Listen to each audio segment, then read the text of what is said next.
Hello mummies, welcome to mini Manch. இன்றைக்கி நம்ம என்ன பார்க்க போகிறோம் அப்படின்னு சொல்லிட்டு தம்ப்நெயிலே பார்த்துருப்பீங்க.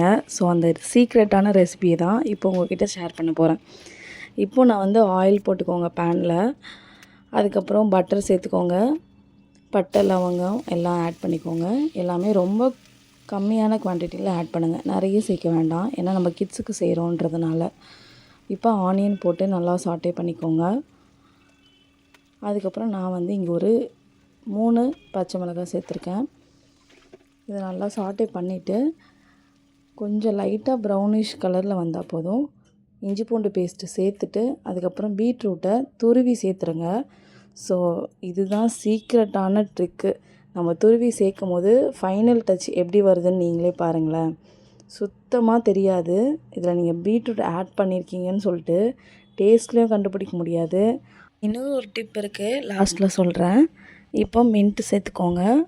மின்ட் எல்லாமே ஆப்ஷனல் தான், இருந்தால் சேர்த்துக்கோங்க. இப்போ நான் தேங்காய் பால் இதில் சேர்த்துருக்கேன். நீங்கள் இவ்வளோ நேரம் பார்த்துட்ருக்கீங்க. ஸோ டிப்ஸு லாஸ்ட்டில் சொல்ல வேணாம், மிடில்லையே சொல்லிடலான்னு முடிவு பண்ணிட்டேன். சரி, இப்போ என்ன டிப் அப்படின்னு பார்க்கலாம். இஞ்சி பூண்டு பேஸ்ட்டு ஒரு சிலர்கிட்ட ரெடியாக இல்லைன்னு வச்சுக்கோங்களேன். இப்போது என்ன பண்ணலான்னு சொல்கிறேன்.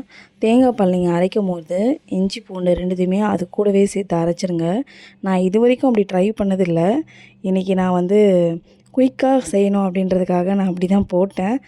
இது ரொம்பவே நம்ம தனியாக சேர்க்குறத விட இதில் சேர்த்து நம்ம அரைக்கும் போது பயங்கர ஸ்மெல்லாகவும் இருந்தது, அதே சமயம் நல்ல டேஸ்டியாக இருந்தது சாப்பிடும் போது. ஸோ நீங்கள் அந்த மாதிரி ட்ரை பண்ணி பாருங்கள். இஞ்சி பூண்டு அது கூடவே சேர்த்து அரைச்சி பாருங்கள். ஃபைனல் டச் பார்த்துருப்பீங்களே, எப்படி வந்திருக்குன்னு பார்த்தீங்களா? சுத்தமாக தெரியாது நீங்கள் பீட்ரூட் ஆட் பண்ணது. இதுதான் கடைசியாக சொல்கிற டிப்ஸு. ஸோ நீங்கள் கண்டிப்பாக ட்ரை பண்ணி பாருங்கள். இதுக்கு சைட் டிஷ்க்கு ஆனியன் ரைத்தா தான் வச்சு பேக் பண்ணியிருந்தேன். ஸ்நாக்ஸுக்கு பீனட் வச்சுருக்கேன். உங்கள் கிட்ஸ்க்கும் இந்த மாதிரி செஞ்சு கொடுங்க. பீட்ரூட் சாப்பிடாத கிட்ஸ் கூட இதை ஃபுல்லாக காலி பண்ணிட்டு தான் வருவாங்க. என்ன மம்மீஸ், ரெசிபி பார்த்தீங்களா? இன்றைக்கான ரெசிபியும் உங்களுக்கு ரொம்பவே பிடிச்சிருக்குன்னு நினைக்கிறேன். நாளைக்கு இன்னொரு ரெசிபியோடு உங்களை பார்க்குறேன். இந்த மாதிரி ரெசிபிஸ் பார்க்கறதுக்கு நம்மளோட சேனலை சப்ஸ்கிரைப் பண்ணி நம்மளோட சேனலை சப்போர்ட் பண்ணுங்கள். பாய்.